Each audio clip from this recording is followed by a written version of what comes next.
ये तोरे गांव के बीच का सगरा है। यहाँ पे छोटी मोटी नदियां और आ गई, ठीक, यहाँ पे कुछ नदी आ गई। तो जो दिवाकर के घर से पानी निकला यहाँ मिला, यहाँ जो आपने सगरा बनाया इस सगरे का बरसात में पानी मिला, विवान के घर का पानी मिला, और ये जो छोटी मोटी नदियां हैं जो उनका पानी मिला, इन सबको मिलने से इसी को नदी तंत्र कहते हैं। और जब नदी तंत्र बनता है तो इसी को दूसरी भाषा में अफवाह कहते हैं। दो कारणों से आता है, एक तो बरसात के पानी से, वर्षा का पानी, एक ग्लेशियर पिघले थे ना, और एक ग्लेशियर के पिघलने से, ग्लेशियर के पिघलने से,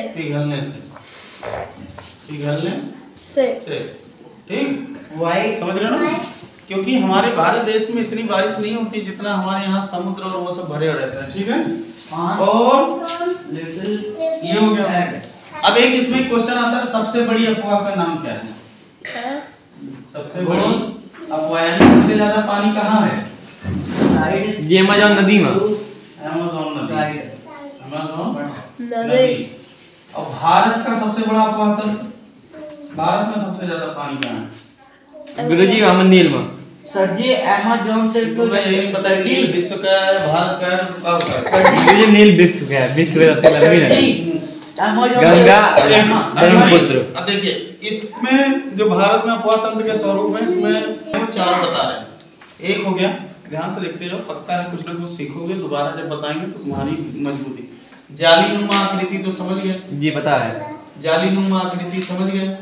जब दो नदियां आपस में टकराने के बाद एक जालीनुमा आकृति बनाए जो देखने में ऐसे जाली जैसी लगती है, इसी को जालीनुमा आकृति कहते हैं।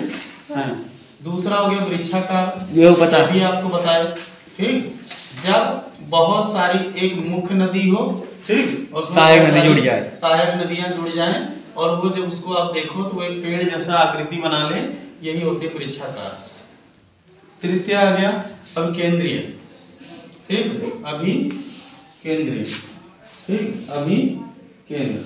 अब अभिकेंद्र क्या होता है, इसको भी आपको बता दिए हैं कि सभी नदियां, ठीक है ना, सभी नदियां आए और कोई एक गर्त मिल जाए, गर्त का मतलब कुआं या खाई जैसा, उसी में सारी पानी गड्ढा टाइप का, सर गड्ढा टाइप का, वो आके इसमें क्या कर जाए, मिल जाए, समा जाए, ठीक, इसी को अभिकेंद्रीय कहते हैं। और चौथा जो आ जाता है, चौथा, ठीक, इसको बोलते हैं आर्य, आर्य। तो आर्य भी आपको जो बताए थे, आर्य क्या होता है, जब कोई नदी इस तरीके से मिले कि उसकी आकृति एक साइकिल के पहिए के तिल्ली के समान दिखे, ठीक, तो ये जो रेखा जो इस तरीके का फिगर बनेगा उसी को आर्य बोला जाएगा।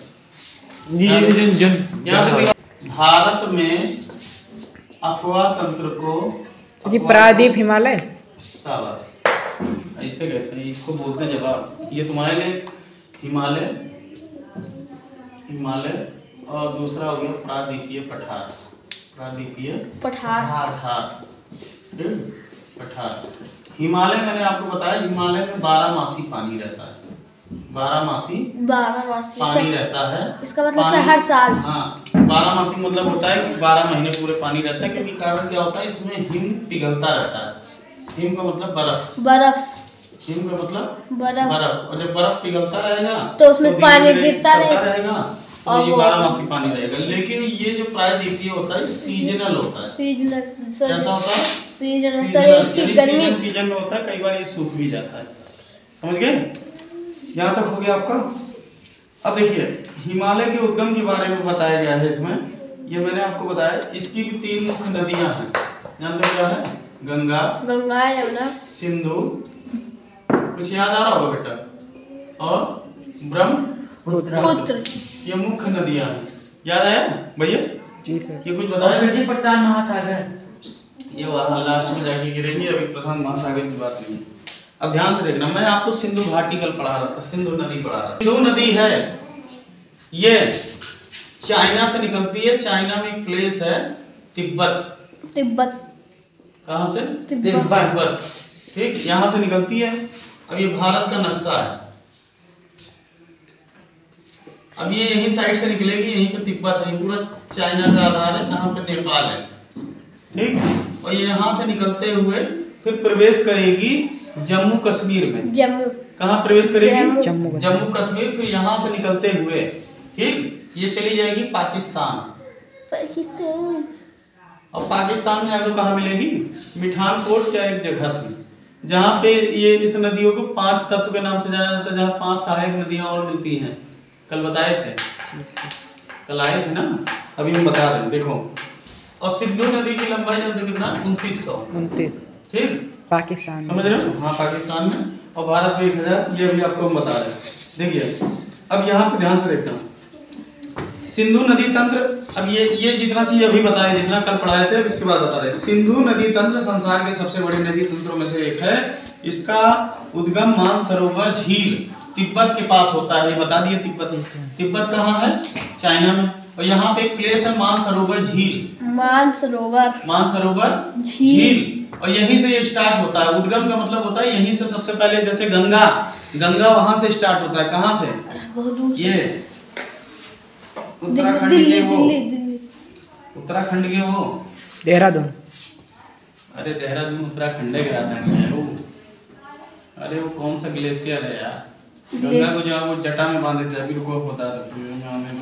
ठीक, अब यहाँ गंगोत्री। हाँ, गंगोत्री ग्लेशियर से। वेरी गुड, गंगोत्री ग्लेशियर से। ठीक, अब देखो मानसरोवर झील से निकली, तिब्बत में मानसरोवर झील से निकली, और मानसरोवर से निकलते निकलते बहती हुई जम्मू कश्मीर के लद्दाख में प्रवेश करती है। मैंने बताया जम्मू कश्मीर के कहाँ? लद्दाख। जम्मू कश्मीर के कहाँ? लद्दाख में प्रवेश करती है। और लद्दाख से निकलते हुए ठीक ये गॉज बनाती है। अब कुछ लोग कहेंगे सर जी गॉज क्या होता है? क्वेश्चन ये है गॉज क्या होता है। देखो एक एक पॉइंट बता रहा हूं इसको। ठीक, गॉज का मतलब ये होता है एक पहाड़ है, इस पहाड़ को काट के बीच में रास्ता बनाया जाए, यानी इस पहाड़ को अलग, एक भाग ये बन जाए, एक भाग ये बन जाए, और बीच से पानी का रास्ता हो, तो इसी को गॉज कहा जाता है। समझ गए? गॉज समझ गए?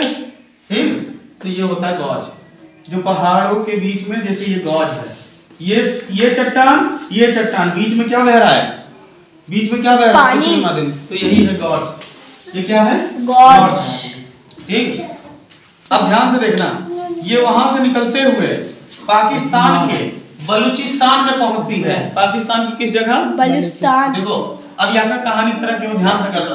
तिब्बत के मानसरोवर झील से निकलती है सबसे पहले, फिर वहां से इंडिया में जाके जम्मू कश्मीर के लद्दाख में पहुंचती है, लद्दाख से फिर पाकिस्तान के बलूचिस्तान में पहुंचती है। पाकिस्तान बलूचिस्तान, और बलूचिस्तान में इसके साथ में 5 नदियां और मिल जाती है। और वही 5 नदियां जहां मिलती है वो पाकिस्तान के पंजाब में है। पंजाब, पंजाब मतलब 5 नदियों का संगम। अब वो 5 नदियां कौन कौन सी है? वो पाकिस्तान के मिठानकोट में, ये भी मैंने आपको बताया, पाकिस्तान के मिठानकोट में मिलती है। ठीक है ना? 5 नदियां, वो 5 नदियों का सहायक नदियों का नाम सुन लो। सतलुज, ब्यास, रावी, चिनाब, झेलम। हो गया 5 नदी। अब बताओ इसमें छूटा क्या? इतने चित्र में हमने छोड़ा ही क्या? अच्छे से बता दिए। सिंधु खत्म, इतना ही था। अब इसमें बता रखा है सिंधु की लंबाई 2900 किलोमीटर है, ये भी आपको बता दिए। ठीक, और इसका अपवाद तंत्र इतना किलोमीटर है। भारत में ये 1114 किलोमीटर है। ये पाकिस्तान में इतना है, भारत में इतना है। समझ गए? अब याद आपको इतना ये खुद करना है। अब उसके बाद में देखिए भारत में इसका 1/3 हिस्सा है। ये भी आपको उस दिन बताए थे। बाकी हिस्सा कहाँ है? पाकिस्तान। ठीक, और एक चीज और बता दे रहे हैं जो कि इस किताब में लिखा नहीं है। अब वो चीज सुनो एक्स्ट्रा नॉलेज में। 1960 में भारत और पाकिस्तान के बीच एक समझौता हुआ। भारत और पाकिस्तान के बीच में एक समझौता हुआ। ठीक, जिसमें यह बताया गया कि इस पर 70% कब्जा पाकिस्तान का रहेगा और 30% इंडिया का रहेगा। ये समझौते में कहा गया। तो इसको जानकर क्या बोला जाता है? जल समझौता। क्या बोला जाता है? जल समझौता। जल समझौता। समझ रहे हो? क्योंकि भाई भारत से ही तो कट के पाकिस्तान बना है ना, तो उनके बीच में संधि पे हस्ताक्षर हुए, मतलब समझौता हुआ। समझ रहे हो? जैसे आज की डेट में पाकिस्तान का ये जो कश्मीर वाला एरिया है, यही एलओसी है। यहाँ पे आए दिन बवाल लगता है, पाकिस्तान कहता है मेरा है, भारत कहता है मेरा है, इसीलिए सबसे ज्यादा फोर्स यहीं पे लगाया गया है। इसी बॉर्डर, इसको यहाँ बॉर्डर।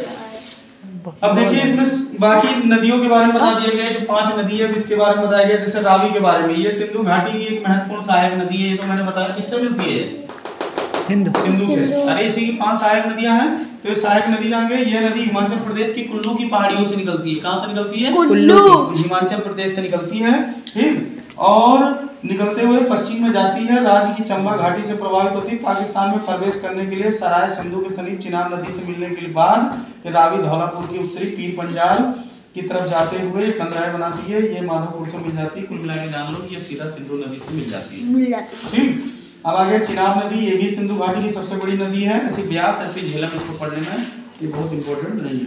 अब दूसरा टॉपिक जो इंपॉर्टेंट आता है वो गंगा नदी आता है। तो 3 नदियों का है ना। अब सिंधु पढ़ा दिए, अब गंगा जानो। अब गंगा के बारे में अभी भाई साहब तो बोले ही, गंगोत्री। अब गंगा में 2 है, एक है गंगोत्री, गंगोत्री और दूसरा है अलकनंदा।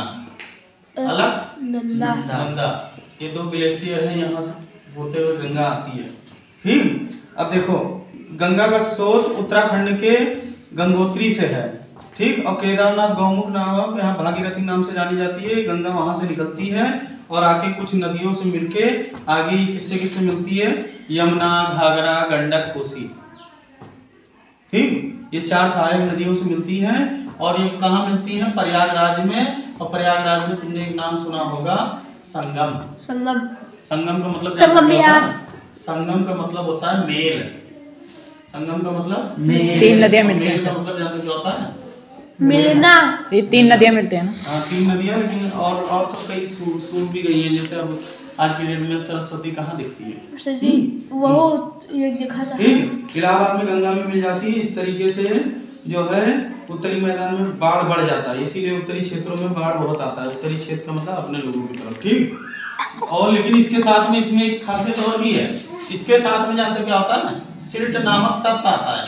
सिल्ट जानते हो क्या है? ये मिनरल है, खनिज। ये खनिज है। बिल्कुल सही कहा आपने, ये खनिज है। और ये गंगा के अंदर में जो है बहती हुई जाती है। और इससे जो इसके आसपास के तराई क्षेत्र हैं वहाँ की मिट्टी क्या बन जाती है? उपजाऊ बन जाती है। वहाँ पे खेती बड़ी टॉप की होती है। आपको पता है 10 बिस्सा में लोग 6-7 कुंटल अनाज पैदा करते हैं, क्योंकि हम लोग इलाहाबाद में रहते थे, वहाँ के लड़के बताते हैं, ठीक। इस तरीके से ये पश्चिम बंगाल में जाती है। पश्चिम बंगाल में फरक्का तक जाती है। पश्चिम बंगाल में एक जगह है फरक्का, और वहां से गाड़ी चलती है फरक्का एक्सप्रेस।